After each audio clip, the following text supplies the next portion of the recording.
Hey guys, Frank here and welcome to another episode of How Did I Shoot This One? Today we're going to talk about a few different things that are important. The first one is using three-dimensionality in a set. The second one is how to light a set like that, but most of all how to separate it, and I have some cool tips about background systems. So join me for this episode of How Did I Shoot This One? And it's this image. Awesome, right?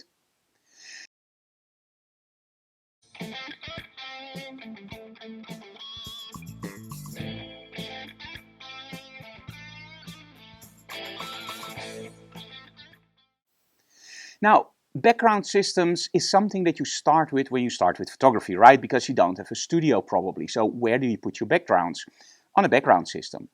But did you know that those background systems are incredibly handy, even if you're a professional photographer with a studio with, well, paper systems, background systems, movable walls, and we still use our background system all the time. You know why? You can hang everything from it. You can hang chandeliers, you can hang fabrics. It's just a great way to add some extra depth to your set. And that's exactly what we're going to do today. Now, as you know, I love my click backdrops and also the scenic click backdrops. And what is a scenic click backdrop? It's very simple. It's where you see a scene. Now, in this case, we're using curtains. And if you just use the backdrop and you place your model in front of it, you already get a great image. But what if you build a small set? Now, you've seen a lot of videos probably from us, and you know that we always build small sets, like for example, just put a chair somewhere or some fabric or some leaves or whatever, just to make it a little bit more three-dimensional. But how about if we really want to make it three-dimensional? In this case, one of the attendees of the workshop said, Frank, I would love to have also curtains in front of the model to make it a little bit like she's in a box or in a room. And we thought, why not? Let's grab our background system, get some red fabric, and that's also a good tip for you guys. If you have a studio, go out and buy fabric, because fabric you can always use for all kinds of different stuff. You can use it on the floor, you can use it as clothing, and of course over your background system as a backdrop, or in this case as a foreground. So we place the material over the background system, as you can see here. The only problem is, of course, how do we light something like this? The first thing we have to make sure is that our model is properly lit. Now in this case we can't of course just put a strobe straight in front of her, because that will be in the frame. And in all honesty, I love light that's coming from a little bit of a higher position.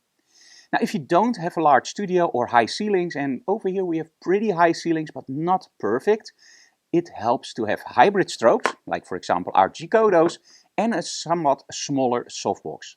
Now in this case we can use a lot of different softboxes. We can use the Quickie, the S26 and the new Beauty dishes, because they're all pretty flat. And that means that I can place them over the background system, aiming them down at my model. Now you can choose between different kinds of setup for your light modifiers. If you want a focused light beam, I highly recommend a light source that actually focuses the light, and use a grid. Now, if you want the light to spread out a little bit more, get a light shaper that has a little bit more of this kind of attitude. And we call attitude, of course, where the light hits. And even then you can use a grid. Now, in this case, we're using a smaller softbox with a grid aimed directly at our model. Now, to get the foreground nice, of course, we also need some light on our foreground. So how do we do something like this? Well, you have to realize that there's something called the inverse square law. Light falls off over the distance. And you have something called feathering.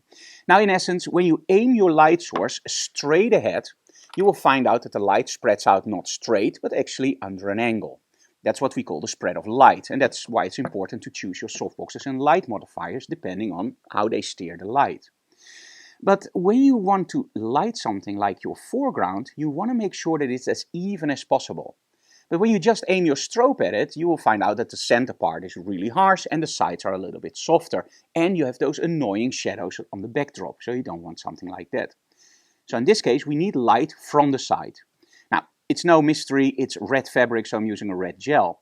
But when you light it from the side, I hear you thinking, then the side where the light is will be the brightest, right? And the other side will be really dark because light falls off. And that's the trick. Don't aim at the front. Don't even aim at the center. Aim at the back. And then you use the feathering of your light to get a nice and even light quality on your foreground. Now, you can use, of course, a grid to make it really narrow, but that doesn't really work. Or you can use something like, for example, the magnetic dome from Rogue. Now, this one spreads out the this one spreads out the light very nicely and evenly and is great for setups like this. But you can also do it with an open reflector, you can do it with a grid, you can even do it with a snoot if you want it really localized, or if you want it spread out more, you use the dome. But when you set something like this up, it looks nice, but it just didn't move me. We need something else. Now, of course, one of the things that we love from old-time photography is, of course, lens flares. And lens flares are pretty easy. You place your light on the side, aim it directly at your camera, not directly at your model, pump up the volume and make sure that your model is hit by the side of that light. Remember, feathering. And if you guys see this video as first, feathering means that we use the side of the light. The center part is always really harsh and has a light output that's pretty high. The sides are softer and a little bit lower in output. That's also why it works great if you aim at the back and you just use the feathering and the light fall off for the rest. Okay, so lens flare. So how do we get lens flare in our image? The first thing you can do is just use it as a filling light. So now we just get a little bit of red on the side, as you can see in these images. What I do here is I'm using the same setup. I can lower the output of the strobe just a little bit and I make sure that the strobe is out of the frame of my camera. So in other words, if I frame my shot, I see my backlighting and I move it all the way out of the frame and I take the picture. At that moment, I don't have any lens flare. Now, if I want the lens flare in, I will just add a little bit of extra power to that one strobe and then make sure that your sun hood is off. And it really helps to use, for example, a black diffusion filter to make that lens flare a little bit more organic and nice looking. So for the next shot, as you can see here, we're using the full blast of that red strobe. And for me, that shot, that's the killer shot. But always remember, that's my personal opinion. Sometimes somebody doesn't like a shot like that. So always make sure that you shoot it 2 times.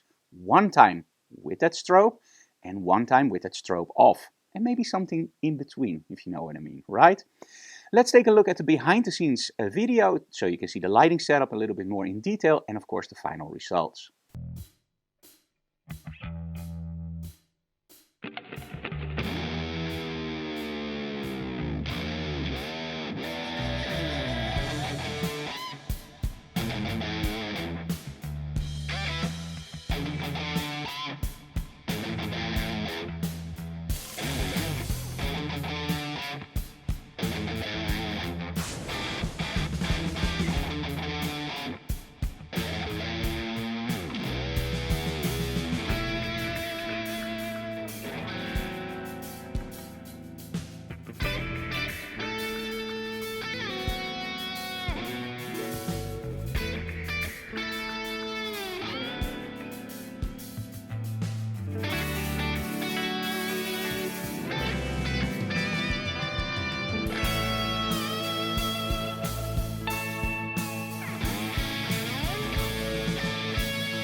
As you can see, a pretty easy setup? No, not this time. It's pretty hard to get everything right.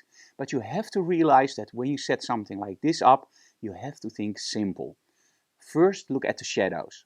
You don't want any false shadows on your backdrop. So meaning a strobe from the front on your background system will cast a very terrible shadow. So you don't want that. If you side light it, it will give you a beautiful soft quality of light. The fabric will just start to shine and you can light it more evenly. Make sure that you aim your light sources at the subject that you want. So choose your light shapers correctly. Look at how it spreads out the light. Does it do this or does it do this? Do you use a grid or don't use a grid? And of course your lens flare. Make sure that you see the strobe in your camera and then just take it out very, very slightly and you get lens flare. See the strobe in the camera, take it out a lot and you have fill-in light. It isn't that hard, but to set everything up that it works, that's pretty tricky. And don't you just love the styling? Because that's the one thing I didn't talk about yet. You can shoot a great model in jeans and tank top, but you better be a lighting wizard because nothing else is going on. As soon as you start shooting with great styling and proper lighting and great backdrops, an image comes alive automatically. I hope you enjoyed this little tip about three-dimensionality in your set, and try it out at home. See you again next time. Bye, guys. Okay, now we all know that this is the dome, right? And what does the dome? The dome spreads around the light. Now, our videos, I think, are great with educational material. But still, most of you guys that watch this video are not subscribed. Why not? Like the dome, spread out the information, right? So, if you want our channel to grow and more educational material, well, first of all, subscribe to our channel. That's easy, it's free.